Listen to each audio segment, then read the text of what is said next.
కోనసీమ జిల్లాలో deputy CM Pawan Kalyan పర్యటిస్తున్నారు. Present Pawan Kalyan మాట్లాడుతున్నారు. లైవ్ లో చూద్దాం. ఒకడు ఎమినెంట్ లాయర్స్ వీళ్ళందరూ గొప్ప గొప్పలు దాన్ని అర్థం చేసుకున్నప్పటికీ అసలు కోర్టులని మా హక్కు ఇది అని చెప్పడానికి ఇలా మీలాగా సమస్యలు చిన్న అంటే కరెక్ట్ చెప్పాలంటే ఒక ముస్లిం మతానికి చెందిన ఒక అతను కూరగాయల కొట్టు గురించి అతను వెళ్ళే ఉంటారు కోర్టుకి. అంటే నాకు హక్కు ఉందని చెప్పడానికి దట్టు విభజన సమయంలో అంటే రాజ్యాంగం మీకు అంత భరోసా కల్పిస్తుంది. సో అలాగే ఇది you are entitled to have right to live. మీకు ఉపాధి అవకాశాలు బలంగా ఉండాలి, అది మీ హక్కు అది. సో దానికి ఏమేమి అడ్డంకులు ఉన్నాయి, ఒకసారి మన స్వయం తప్పిదాలు ఏమైనా ఉన్నాయా, మనం ఏమైనా కొంత చేసామా గ్రూప్గా, ఇవన్నీ కొంచెం కూర్చొని చూసుకోవాలి.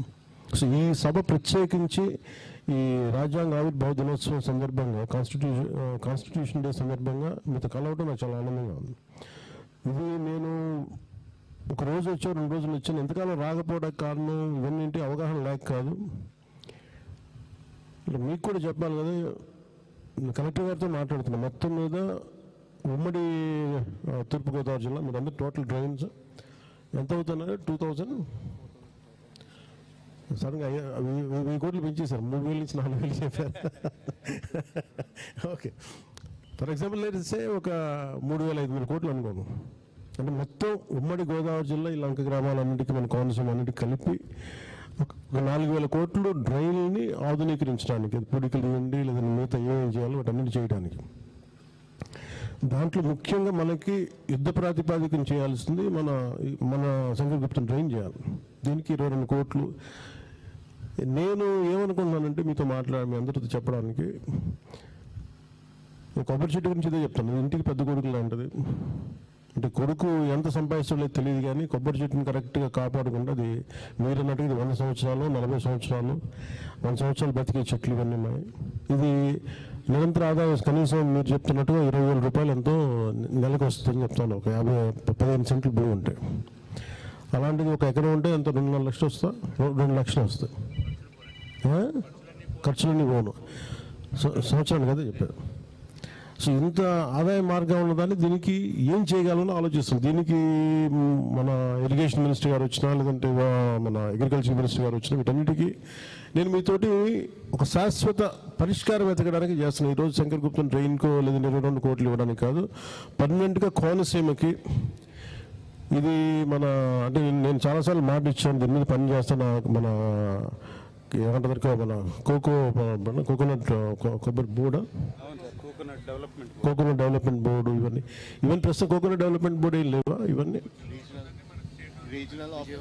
రీజనల్ ఆఫీస్లో ఉంది, కానీ మనకు ప్రత్యేకించి అసలు ఇక్కడ లేదు, మన స్టేట్కే లేదు. అదే చెప్పేది.